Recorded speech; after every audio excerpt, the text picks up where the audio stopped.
Hello everyone. So this is a really interesting geometry problem. So we have to find the value of x and y. So first of all, একটা জিনিস খেয়াল করো.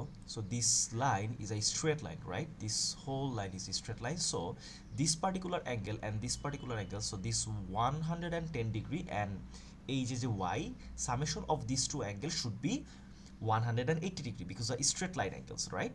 So 110 plus y is equals to 180 degree.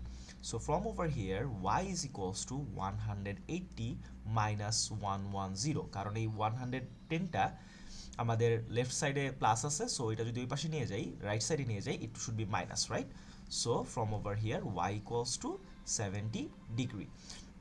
এবার খেয়াল করো এই particular ট্রায়াঙ্গেলটার মধ্যে এটাও আমাদের ওয়াই, এটাও আমাদের ওয়াই, এটা আমাদের এক্স, এক্সটা আমাদের আননোন, ওয়াইটা তো আমরা জানি।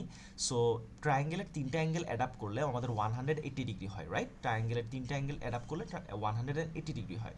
So x plus y is basically 180 degree.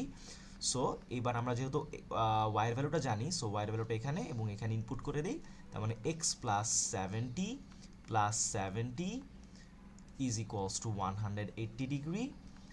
So x plus 70 140 degree is equals to 180 degree. So 140 টাকে যদি আমরা এই পাশে নিয়ে আসি, it should be minus, so x equals to 180 minus 140 degree.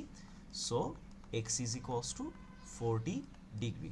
So particular এই ম্যাথটার জন্য আমাদের y এর ভ্যালুটা আসতেছে 70 এবং x এর ভ্যালুটা আসতেছে আমাদের 40। Thank you.